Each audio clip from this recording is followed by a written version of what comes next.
2020 has fundamentally changed the context in which South African municipalities govern and provide services.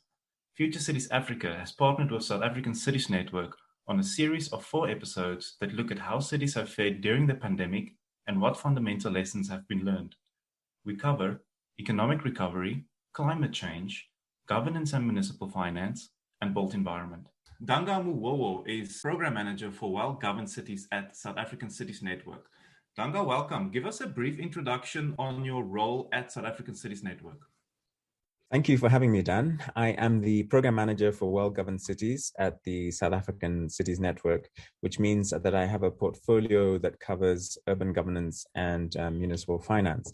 And starting with urban governance then, the governance program at SACN, we understand governance as consisting of both governing through systems and processes, but also managing competing public interests and private sector interests through political processes.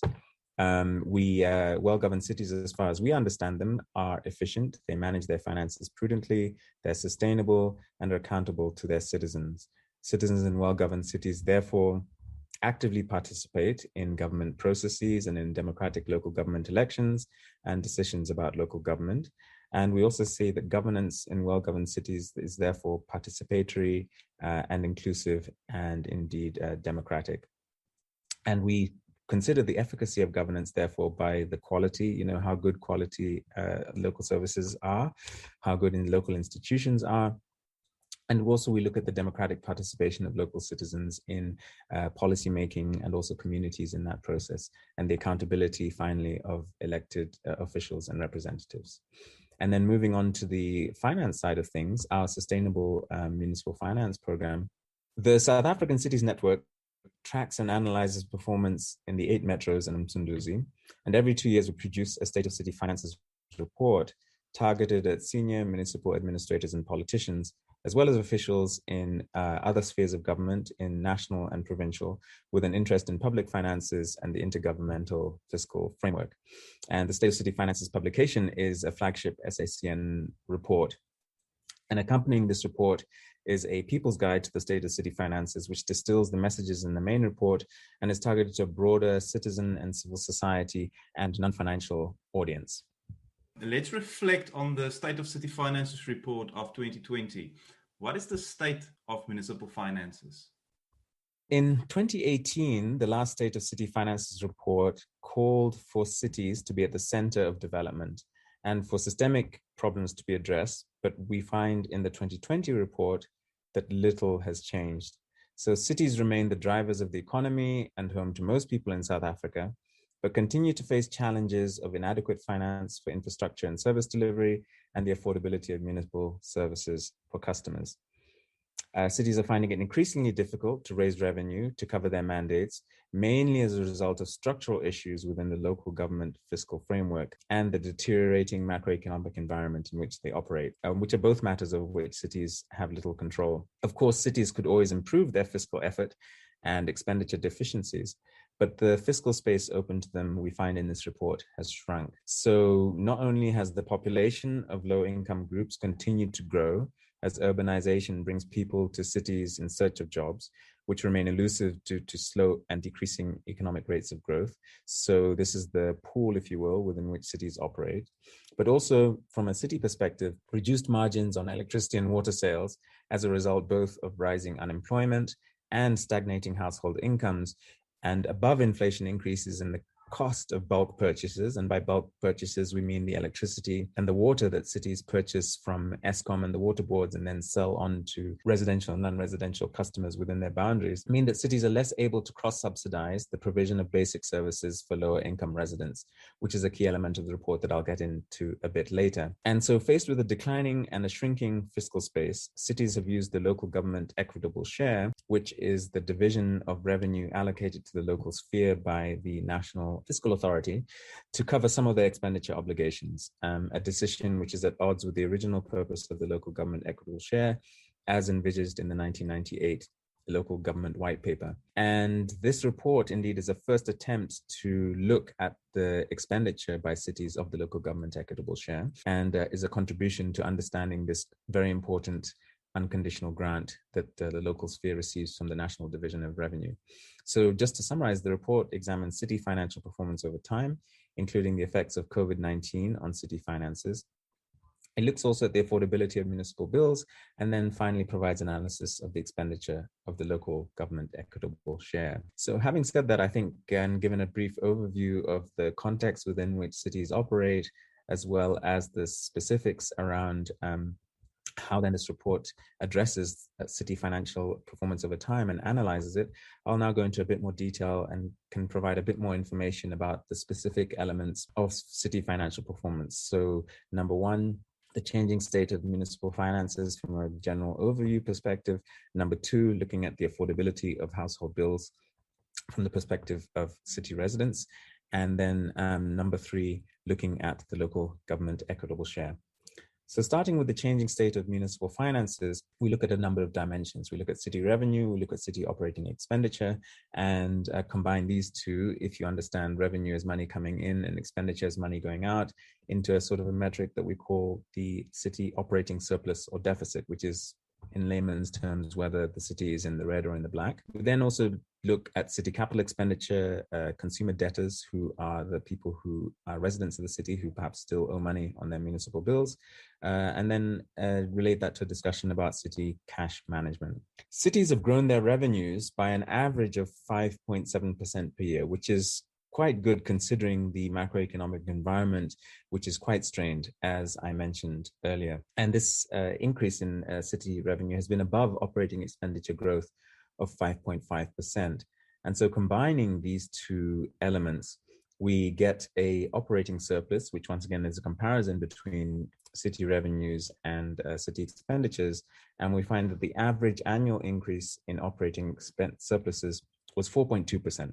Which is a positive development. So across the board, cities are actually doing positively. A key trend over the period was an increase in operating in the share rather of property rates as a proportion of own revenue. And this is important because cities gain revenue by selling water to customers, selling electricity to customers, but also by charging owners of property within their boundaries a certain amount based on the percentage of the value of their property.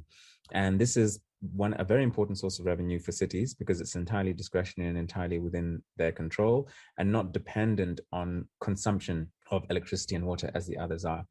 And the reason for this is because the revenue from service charges, which is the selling on of electricity and water to customers, has been growing at a far slower rate than that of property rates. So in other words, property rates revenue has increased as a share of the revenues that cities are able to raise on their own. I mentioned the local government equitable share earlier. There's another source of city revenue which comes in the form of transfers from the national government.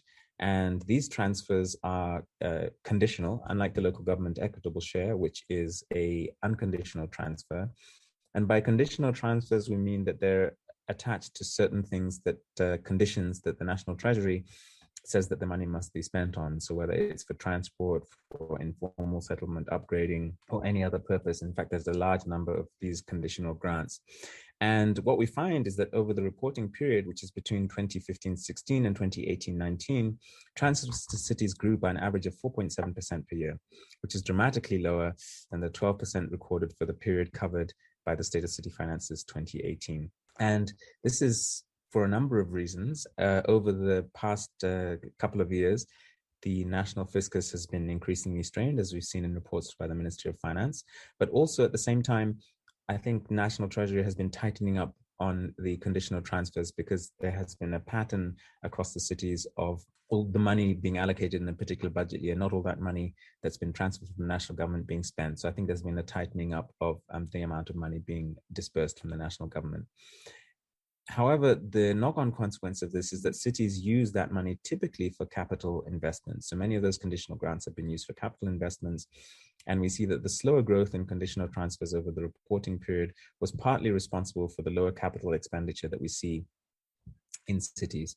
So between 2015-16 and 2018-19, capital expenditure within cities grew at only 1.5% on average.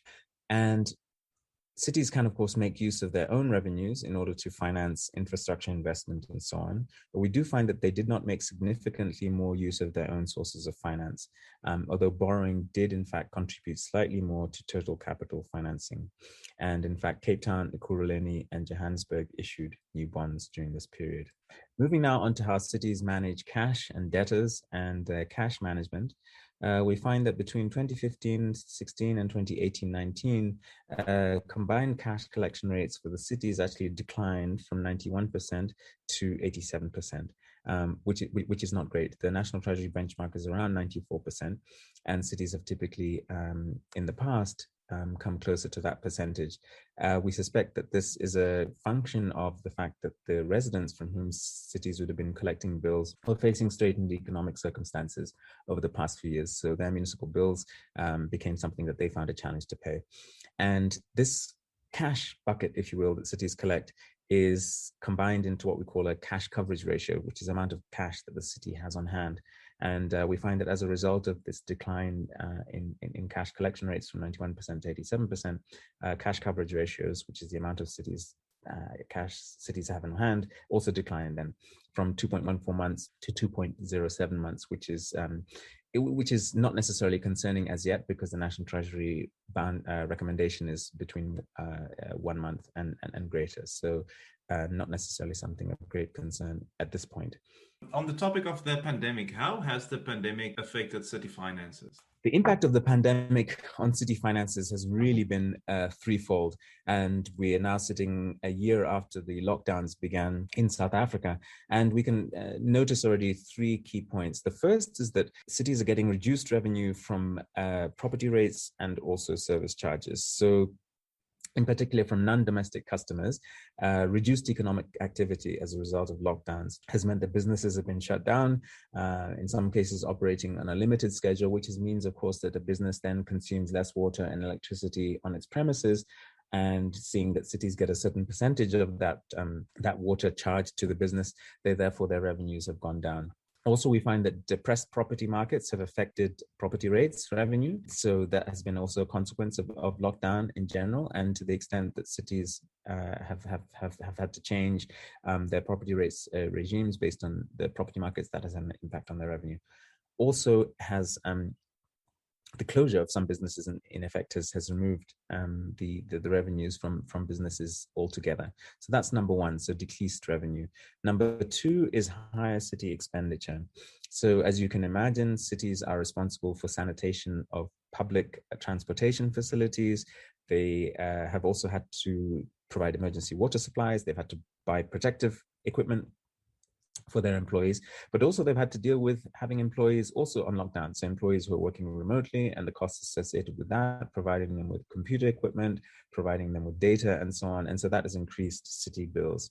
They've also had to provide food and shelter for homeless residents of our cities. Finally, as I mentioned earlier, the economic environment has been worsened. And so customers and city residents have actually lost their jobs. In many cases, entrepreneurs have been running businesses and experience reduced business. And so the ability of residents to actually pay their municipal bills has declined. So this is the third area really in which city revenues have been affected. So non-payment of municipal services for household incomes have impacted on the ability of residents to pay their municipal bills. And so all these three things have had a knock-on effect. So decreased revenue from services, decreased revenue from property rates, increased expenditures around the basic costs of dealing with the pandemic, as well as decreased payment of bills. And we expect that these effects will be temporary, but depending, of course, on whether businesses reopen again, the extent of the economic recovery post-COVID, we cannot say for certain how long these effects will last.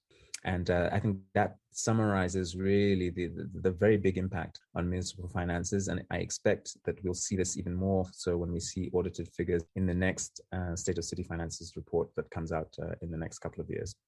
What are the trends in the affordability of municipal bills? Municipal bills, clearly, as city residents, is something that we all, those of us who are fortunate enough to be in a position to pay bills, are concerned about, and something that we have consistently reported on in the State of City Finances, precisely for that reason, to provide a citizen perspective, if you will, on municipal bills. And what we do in the report is we we do a series of calculations to establish 4 different categories of municipal bills, from the lowest income who are due to pay municipal bills to the highest income group, 4 different categories, and correlate those with standard costs of providing electricity, water, sanitation, and also waste facilities to those packages. And based on that, then are able to speak to the affordability of municipal bills for a resident within each one of those 4 categories. And we find that across the board, the price of municipal service packages has increased in real terms, which is clearly of concern to residents. And additionally, we find that the price increases have been highest for the lower income packages and lowest for the higher income packages. So to explain that a bit further, for the 4 different price categories I mentioned, service packages type A, which is the lowest income, have increased by 2.1%. For type B, they increased by 2%. Type C, which is 1.2% increase, and type D was a 1.1% increase. So once again, type A is for the lowest income customers, and type D would be the highest earning customers. And so this suggests straight away that, in fact, the people with the lowest incomes are finding that their bills are increasing to a greater extent than people with higher incomes, which clearly is not something that is ideal. If you think about the tax system, we have an income tax system where people who earn more pay percentage-wise a greater proportion of their income towards the state. And we'd want to see the same in terms of municipal bills. So to use a fancy term, we prefer that the bills are considered to be progressive. So in other words, the more you earn, the more you pay. And in the case of city billing, this is not necessarily the case, which in a country with the inequalities that we have is clearly an issue of some concern. Having said that, however, the affordability for all packages has improved. And so this sounds like a contradictory finding, but actually what we're finding is that affordability has improved slightly for lower income packages and remains stable or become progressively more affordable for higher income packages, which is in keeping with the description and the explanation of the package and pricing dynamics that I mentioned before. What we are finding, however, is that services are not affordable for the poorest. And the way we're able to determine this is that we use a 10% benchmark of income as an indicator of an affordable bill. So any bill that is greater than 10% of the income of a resident, we'd say is unaffordable to them. And we find that type A customers, who once again are the lowest income customers, pay more than 10% of their income towards municipal bills in all the cities, except for Ekurhuleni. Whereas customers in all the 3 other categories, so types B, C, and D, spend less than 10% of their income on municipal bills. Now, this is obviously quite a complicated picture that cities need to deal with, and actually setting city tariffs and budgeting associated with it is a difficult balancing act for cities. And this is something that perhaps residents are not necessarily always aware of, but it's something that we get into in some detail in the report. And cities, in fact, are facing a dilemma. Their populations and households are growing rapidly. As we mentioned, urbanization is constantly on the increase. And urbanization typically is a phenomenon that is for lower income groups. At the same time, the economic environment in which cities operate is slow, unemployment is rising, and housing incomes are also being affected by these macroeconomic trends. And it's only the wealthiest, in fact, whose incomes are increasing over this period of time. And so ultimately, cities can only provide services within their financial ability. At the end of the day, they face costs for providing those, and then they also have to recover revenue in providing those services. So this is the difficult equation that cities do in fact have to balance. And we consider this question in the report and suggest that in this regard, cities may consider a number of options. They may need to consider some interventions. So number 1 would be scaling back services to make them more affordable. Perhaps the other would be to increase the focus on core services. And this is something we discuss in terms of the broader fiscal framework, which suggests that there may be some unfunded mandates which cities are taking on and they're not necessarily receiving compensation for. We also suggest that they may avoid these unfunded or expanding mandates, and then also that they may make better use then of revenue sources other than property rates and tariffs, and think about perhaps additional revenue sources to supplement their revenue streams. And we indeed end this section of the report with a discussion that suggests that perhaps it's time for cities to consider an additional revenue instrument, additional local tax instrument, in order for them to meet the costs of their mandates. Can you take us deeper into the report findings on the local government equitable share? The local government equitable share, as I mentioned, is in fact an unconditional grant that comes from the National Treasury to cities. And it was intended in local government legislation to provide for basic services for low-income indigent residents who are unable to pay for the municipal bills that I mentioned earlier, which apply only then to residents who meet a certain threshold of income. And the data reported by the cities shows that as a group, they're delivering free services to fewer households than envisioned in the allocation formula. And by the allocation formula, this is a formula that the National Treasury uses to determine and to estimate how many indigent households they expect cities to have to pay for based on data from Stats SA, census data, and so on that they triangulate, and which allows them to say, X city will have so many indigent residents who will therefore require such and such a quantum of electricity, such and such a quantum of water, and so on that the city will provide, which then they use to calculate the amount that they expect the city would be spending. But what we're finding, as I said, to repeat, is that cities are actually spending less than the National Treasury expecting, which is entirely within their rights, because as I mentioned earlier, this is an unconditional grant, and cities can spend the local government equitable share on items other than free basic services.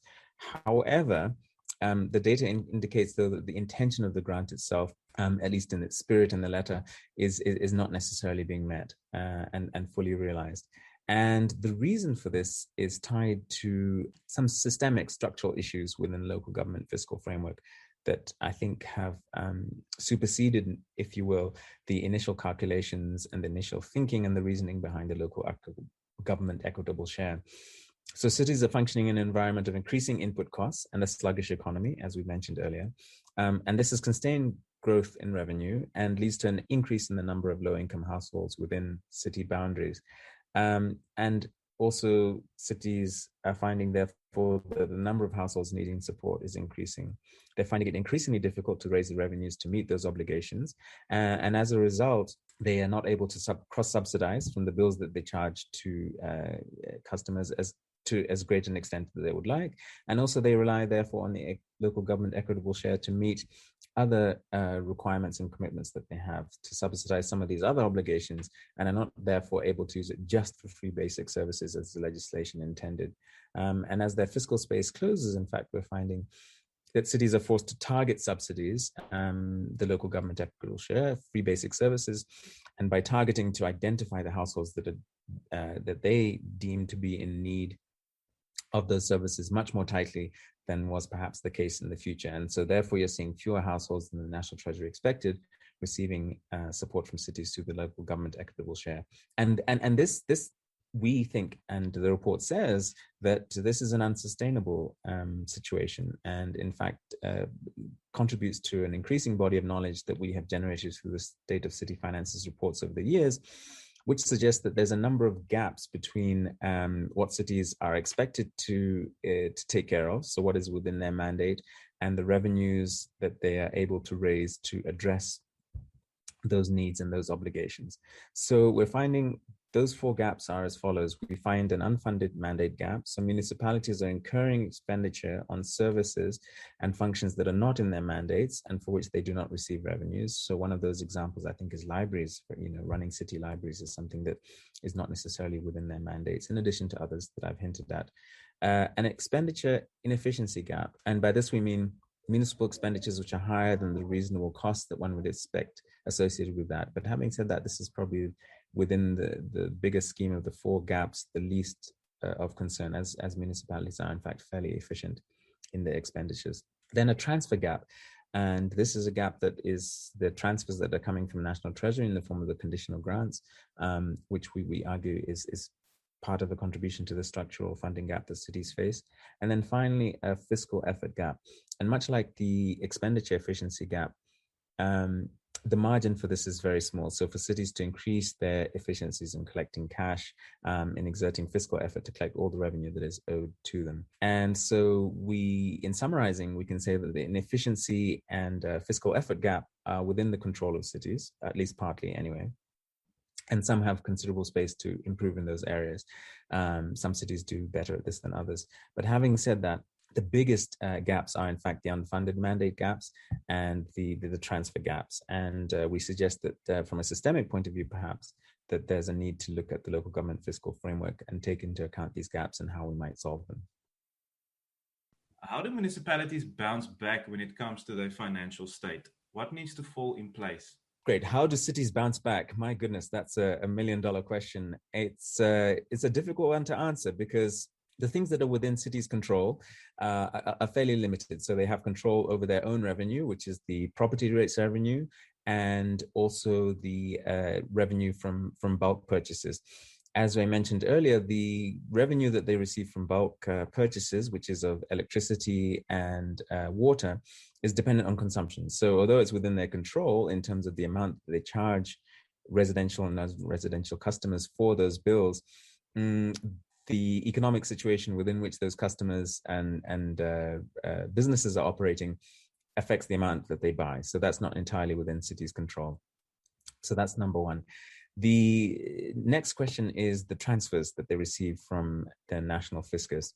Within this broader economic environment, of course, income tax revenue, corporate taxes, and so on to the national fiscus have declined. So it's very unlikely, and we have seen in budget speeches over the last couple of years, that there'll be an increasing tightening of belts and public expenditure will be decreased. So it's very unlikely that that will change. And in fact, those transfers may in fact decrease. Finally, you add to this picture the fact that the pandemic is continuing to affect the country, and the impact of that on residents in terms of lockdowns, in terms of business closures and so on, is likely to be something that will continue for the immediate future, and something which cities do not have control over as well.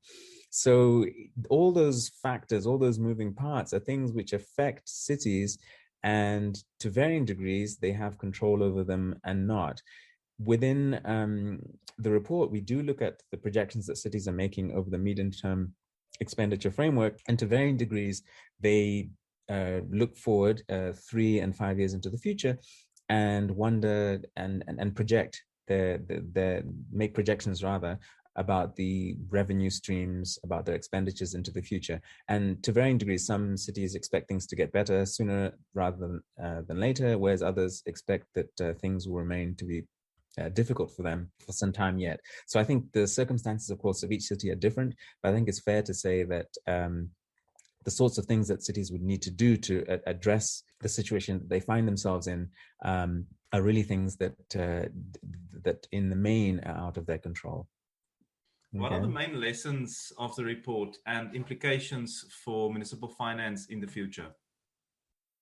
Well, the main lessons of the report really, I'd want to pay attention to the big picture questions that we've been raising both in this state of city finances around the local government equitable share, and some questions about the local government fiscal framework, as well as the municipal financial model itself, which has been raised in previous editions of the State of City Finances.